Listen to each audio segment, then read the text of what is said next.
পেহেলগাঁও হামলার 15 দিনের মাথায় বদলা নিল ভারত এবং বদলা দেশে বদলা নয়। পাক জঙ্গিরা 26 জন নিরীহ পর্যটককে মেরেছিল, ভারত 25 মিনিটে বদলা নিল। 9টি জঙ্গি ঘাঁটি কার্যত উড়িয়ে দিয়েছে ভারতীয় সেনা। ভারতীয় সেনার এই অভূতপূর্ব সাফল্য, আর সেই অভূতপূর্ব সাফল্যকে বাহবা দিয়েছেন প্রত্যেকেই। এমনকি বিশ্বের তাবড় দেশও ভারতের পাশে দাঁড়িয়েছে। কিন্তু এই পরিস্থিতিতে যে সমীকরণটা সব থেকে বড় হয়ে দাঁড়িয়েছে, কারণ পাকিস্তানের সঙ্গে বাংলাদেশের একটা বন্ধুত্বপূর্ণ সম্পর্ক রয়েছে, আমরা প্রত্যেকেই জানি। এবং এই বন্ধুত্বপূর্ণ সম্পর্কে ভারতের অবস্থান কি হবে, কারণ ভারত তো পাকিস্তানের উপর ইতিমধ্যেই হামলা চালিয়ে দিয়েছে। বাংলাদেশও যদি পাকিস্তানের মতো বেয়াদবি করে তাহলে তার ক্ষেত্রে কি পদক্ষেপ নেওয়া হবে, সবটা মিলিয়ে সমীকরণটা একটু বোঝার চেষ্টা করি। নিউজ রুমে সরাসরি যাব, আমাদের group editor in chief Ritabrata Bhattacharya রয়েছেন। ঋতব্রতদা, ভারত, পাকিস্তান, বাংলাদেশ, যদি আমরা ইকুয়েশনটা একটু করি, এর সমীকরণ বা ফলাফলটা কি হতে চলেছে? দেখো জুলেখা, প্রথমেই বলি, গত 54 বছরে এই প্রথম পাকিস্তান এবং বাংলাদেশ খুব কাছাকাছি এসেছে। এবং আমরা সবাই জানি যে বাংলাদেশে আভ্যন্তরীণ রাজনৈতিক একটা বিরাট পরিবর্তন ঘটেছে। 1971 সালে মুক্তিযোদ্ধারা যখন পাকিস্তানের তাদের আর্মির সঙ্গে যখন লড়াই করছে এবং জুলফিকার ভুট্টো তার সরাসরি মদতে, কারণ তিনি নির্বাচনে জিতেও তিনি তার গদি আঁকড়ে ধরে রাখতে চেয়েছিলেন।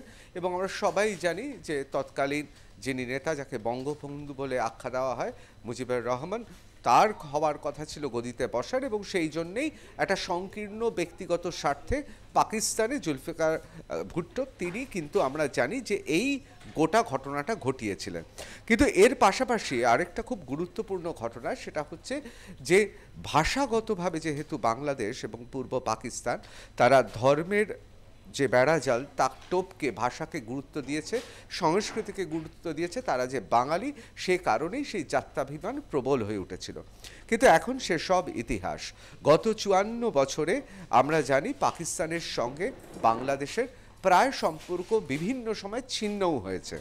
কিন্তু তারপর পট পরিবর্তনের পর, অর্থাৎ শেখ হাসিনা বাংলাদেশ ছেড়ে পালাতে বাধ্য হওয়ার পর, আমরা জানি যে ডক্টর মোহাম্মদ ইউনূস এই মুহূর্তে জনাদেশ নিয়ে নয়, নির্বাচিত কোনো রাষ্ট্রপ্রধান নয়, অনির্বাচিত রাষ্ট্রপ্রধান হিসেবে উপদেষ্টা ভূমিকায় তিনি রয়েছেন। বাংলাদেশের আভ্যন্তরীণ রাজনীতি এক্ষেত্রে খুব গুরুত্বপূর্ণ, তার কারণ বাংলাদেশে আমরা জানি যে দুটি সর্ববৃহৎ গণতান্ত্রিক প্রথায় বিশ্বাস করে দল, কতটা গণতান্ত্রিক সে বিষয়ে সন্দেহ থাকলেও এই দুটি রাজনৈতিক দল অর্থাৎ আওয়ামী লীগ এবং বিএনপি তারা এই মুহূর্তে নির্বাচনের মাধ্যমে ক্ষমতায় আসার চেষ্টা করছে। আওয়ামী লীগকে কোনো কাজ করতে দেওয়া হচ্ছে না, সেখানে তারা ঝটিকা মিছিলের মধ্যেই তাদের রাজনৈতিক কীর্তিকলাপ সবই সীমাবদ্ধ হয়ে রয়েছে। আর বিএনপি প্রবলভাবে বলে যাচ্ছে তারা নির্বাচন চায়। কিন্তু ডক্টর মোহাম্মদ ইউনূস জানেন তিনি ততদিনই মসনদে থাকবেন যতদিন না নির্বাচন হয়।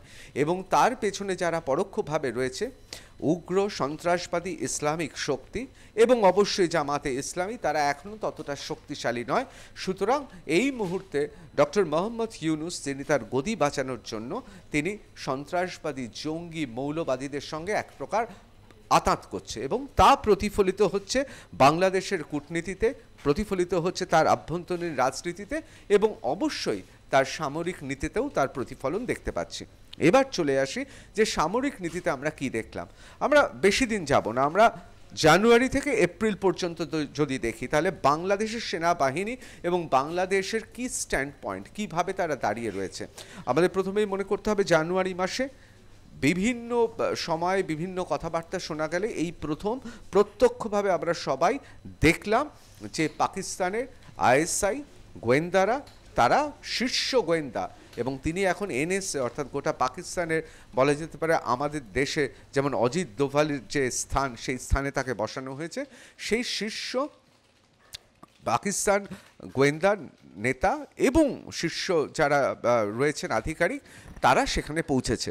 আমি নেতাটা বললাম ইচ্ছে করে, তার কারণ পাকিস্তানে এই মুহূর্তে যা অবস্থা, সেখানে সেনাপ্রধান থেকে শুরু করে আইএসআইতে যারা রয়েছেন শীর্ষে, তারা আর আধিকারিক নেই, তারাই এখন রাজনৈতিক নেতা হয়ে উঠেছে।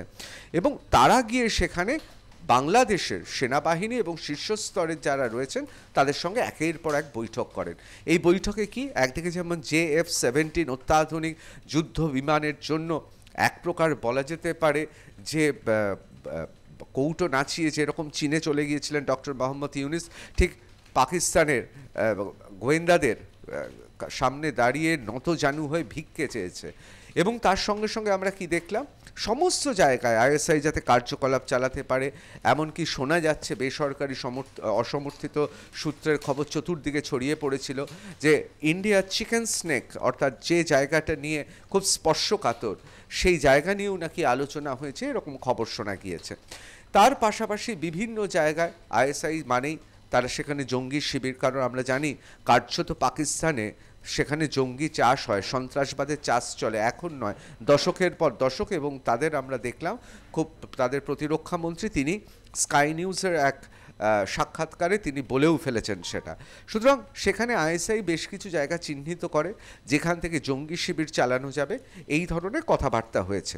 কিন্তু যেটা সবচেয়ে গুরুত্বপূর্ণ, তারপরেই 2025 আকাশ বিজয় বলে একটি মহড়া তৈরি হয়।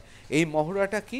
এই মহড়াতে তাদের যুদ্ধ বিমান, তাদের হেলিকপ্টার, তাদের ড্রোন এবং তাছাড়া আনম্যান্ড যে সমস্ত আকাশে উড়ান রয়েছে, অর্থাৎ সেখানে কোনো মানুষের ব্যবহার নেই, সেগুলোর মহড়া হয়। এবং এই মহড়ায় একসঙ্গে ট্রাই সার্ভিস, অর্থাৎ নেভি, আর্মি এবং অবশ্যই তাদের যে সেনা, অর্থাৎ অন এয়ারফোর্স, তারা একসঙ্গে মহড়া দেয়। এই মহড়া দেওয়ার সঙ্গে সঙ্গে একটা জিনিস স্পষ্ট হয়ে যায় যে মহড়া সাধারণত দুটো কারণে দেওয়া হয়। একটা কারণ হচ্ছে চমকানো, যেটা একদম সাধারণ বাংলায় বলতে গেলে চমকানো। দ্বিতীয় কারণ হচ্ছে তারা পাকিস্তানকে তারা দেখাতে চাইছে যে তাদের স্ট্যাটাসটা, অর্থাৎ তাদের এই মুহূর্তে কি শক্তি আছে। দেখো, এটা অস্বীকার করার কোনো জায়গা নেই, এই মুহূর্তে বাংলাদেশ একটা মিনি পাকিস্তান হয়ে রয়েছে। কিন্তু বাংলাদেশের কি সমস্ত মানুষ তাই বলে কি মৌলবাদী, সন্ত্রাসবাদী? না।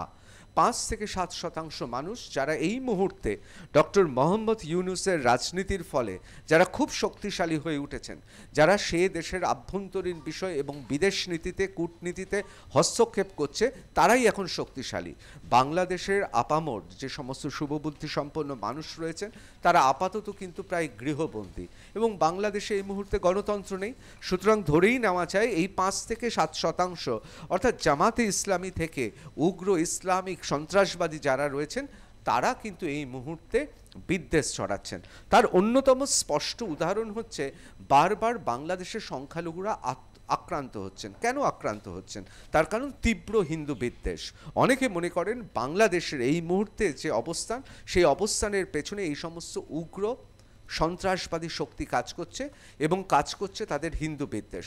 অপরদিকে আমরা দেখলাম পাকিস্তান, তাদের সেনাপ্রধান আসিফ মুনির তিনি পরিষ্কারই তো বলে দিচ্ছেন সেই বস্তা পচা 1940 সাল থেকে চলে আসা টু নেশন থিওরি, যেখানে হিন্দু এবং মুসলমান আলাদা, সমাজ আলাদা, তাদের সমস্ত কিছু রুচি আলাদা, উচ্চাশা, স্বপ্ন সব আলাদা, এ কথা বলছেন।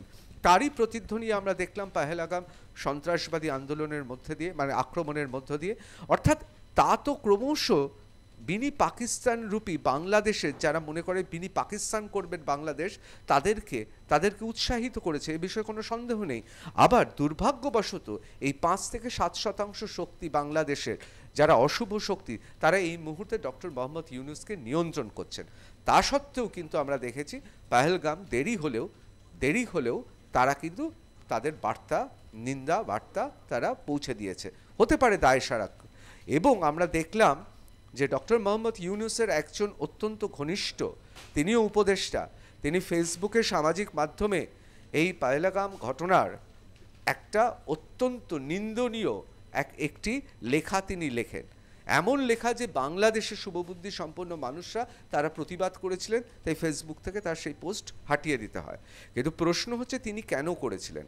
কারণ তিনি জানেন যে এই মুহূর্তে উপদেষ্টাদের মূল পুঁজি হচ্ছে জামাতে ইসলামী এবং অন্যান্য সন্ত্রাসবাদী শক্তি। তারা কতটা কাকে কত নম্বর দিচ্ছে, অর্থাৎ সন্ত্রাসবাদী ইসলামী শক্তির নম্বর পেতেই কিন্তু সেই উপদেষ্টা এই ঘটনা ঘটিয়েছেন। এর থেকে খুব পরিষ্কার যে বাংলাদেশের আভ্যন্তরীণ যে বিষয়গুলো রয়েছে, তাদের বিমান বাহিনী থেকে শুরু করে তাদের গোয়েন্দা, পাকিস্তানের গোয়েন্দাদের সঙ্গে তাদের দহরম মহরম, এবং অবশ্যই পাকিস্তান সরকারের সঙ্গে বাংলাদেশের হৃদ্রতা আগের তুলনায় অনেক বেড়ে গেছে। সব মিলিয়ে কিন্তু বাংলাদেশ একটা মিনি পাকিস্তান। কিন্তু প্রশ্ন হচ্ছে, তারা কি এই সাহস করবে? এই সাহস কি করবে তারা আক্রমণ করার, অথবা তারা কি পাকিস্তানের সহায়ক শক্তি হয়ে উঠবে? এই প্রশ্নে অনেকে অনেক মত জানাচ্ছেন, কিন্তু একটা মত এটা ঠিক যে সেনাবাহিনী স্পষ্টতই জানে বাংলাদেশের সেনাবাহিনী, ভারতের সেনাবাহিনী এই মুহূর্তে গোটা পৃথিবীতে মার্কিন যুক্তরাষ্ট্র, রুশ, চীনের পরেই সর্বশক্তিমান। এবং আমাদের ব্যাপ্তি, আমাদের ভৌগোলিক যে বিশেষ স্ট্র্যাটেজিক জোন রয়েছে, এবং আমাদের একের পর এক সমর কৌশল এবং কূটনৈতিক দিক থেকে আমরা যে জায়গায় রয়েছি, সেক্ষেত্রে কি বাংলাদেশ আদৌ সাহস করবে? কিন্তু মুশকিলটা হচ্ছে যে কূটনৈতিক দৃষ্টিভঙ্গি থেকে যদি বিচার করা যায়, অর্থাৎ ডিপ্লোমেসির দিক থেকে যদি বিচার করি, বাংলাদেশ তারা কিছুতেই কিছু করবে না, তারা নীরব দর্শক হয়ে থাকবে। বড়জোর পাকিস্তানকে ওই সামাজিক মাধ্যমে ভুলভাল গুজব খবর তারা ছড়াবে। কিন্তু আরেকটা মত বলছেন, না, পাকিস্তান এই মুহূর্তে যে জায়গায় পৌঁছে গিয়েছে, সন্ত্রাসবাদী, ইসলামিক সন্ত্রাসবাদী শক্তি যেভাবে গ্রাস করেছে, ঠিক একইভাবে আচ্ছন্ন করেছে বাংলাদেশকে। সুতরাং বাংলাদেশে যেহেতু ওই 5 থেকে 7% মৌলবাদী ইসলামিক শক্তি, তাদের যেহেতু উত্থান হয়েছে, তাদের উগ্রতা এই মুহূর্তে প্রকাশ হতে পারে। তারাও কিন্তু কখনো কখনো হতেই পারে, এটা তো সাধারণ সুস্থ মাথার মানুষ হলে মতিভ্রম বলতাম, কিন্তু যেখানে এই ধরনের উগ্র মৌলবাদ প্রাধান্য পাচ্ছে, সেখানে কখন কি তারা করে বসে কেউ জানে না। ঠিক একই ঘটনা কিন্তু পাকিস্তানে হয়েছে। সবশেষে জুলেখা, আমি একটা কথা বলবো, পাকিস্তানের আর্মি সংস্কৃতি এবং বাংলাদেশের আর্মি সংস্কৃতি কিন্তু একেবারে একই ধারায় চলে। অনেকে বলেন যে আসলে পাকিস্তানের আর্মিরই এক্সটেন্ডেড যে সংস্কৃতি, সেই অংশ দীর্ঘদিন 54 বছর 1971 সালের পরে দীর্ঘদিন ধরে বিচ্ছিন্ন থাকলেও বাংলাদেশে সেই অশুভ শক্তি কাজ করে। এবং আমরা জানি যে পাকিস্তান এবং বাংলাদেশে এই উভয় দেশেই গণতন্ত্র বারবার বিঘ্নিত হয়েছে তাদের সেনাবাহিনীর জন্য। সুতরাং সব মিলিয়ে ভারতের সতর্ক দৃষ্টি আছে। আপাত দৃষ্টিতে বাংলাদেশের সেই ক্ষমতা নেই, বাংলাদেশের সেই শক্তি নেই। বাংলাদেশ এই মুহূর্তে পাকিস্তানের সঙ্গে একসঙ্গে আক্রমণ করবে এ সম্ভাবনা নেই। কিন্তু যেহেতু উগ্র সন্ত্রাসবাদ প্রাধান্য পাচ্ছে দুটো দেশে, সুতরাং ভারতকে সতর্ক থাকতেই হবে। একেবারে আমাদেরও নজর থাকবে। অনেক ধন্যবাদ ঋতুব্রতদা। আমরা কথা বলছিলাম আমাদের group editor in chief Ritabrata ভট্টাচার্যের সঙ্গে, এবং যে প্রশ্নটা আমরা তুলেছিলাম, পাকিস্তানের ওপর প্রত্যাঘাত চালিয়েছে ভারত এবং সেই প্রত্যাঘাত একেবারে সফল হয়েছে। আজকে সর্বদলীয় বৈঠক ছিল, আপনারা জানেন, সেই বৈঠক ইতিমধ্যে শেষও হয়েছে। কিন্তু যে প্রশ্নটা বারবার আমরা তুলেছি, পাকিস্তান এবং বাংলাদেশ একেবারে গলায় গলায় সম্পর্ক দুই দেশের, এবং আমরা দেখেছি যে অন্তর্বর্তী সরকারের উপদেষ্টা মোহাম্মদ ইউনূসের সঙ্গে পাকিস্তানের ঠিক কতটা দহরম মহরম, এবং দুই দেশের রাষ্ট্রনেতার মধ্যে যে টেলিফোনিক কনভারসেশন হয়, সেটাও আমরা আপনাদের সামনে তুলে ধরেছি। আর এরই মধ্যে পাকিস্তানের বেয়াদবি এবং ভারতের প্রত্যাঘাত, কিছুটা হলে কি চাপ বাড়বে ইউনূস সরকারের? কিন্তু পাকিস্তানের সঙ্গে বাংলাদেশ মিলে যে আপাতত হামলার কোনো রকম কোনো পরিকল্পনা অন্তত করবে না, সেটা বলা যতটা সহজ, তার থেকেও বলা অন্তত এটা ভালো যে ভারতকে সজাগ হয়ে থাকতে হবে, অন্তত ভারতীয় সেনাবাহিনীকে সজাগ থাকতে হবে।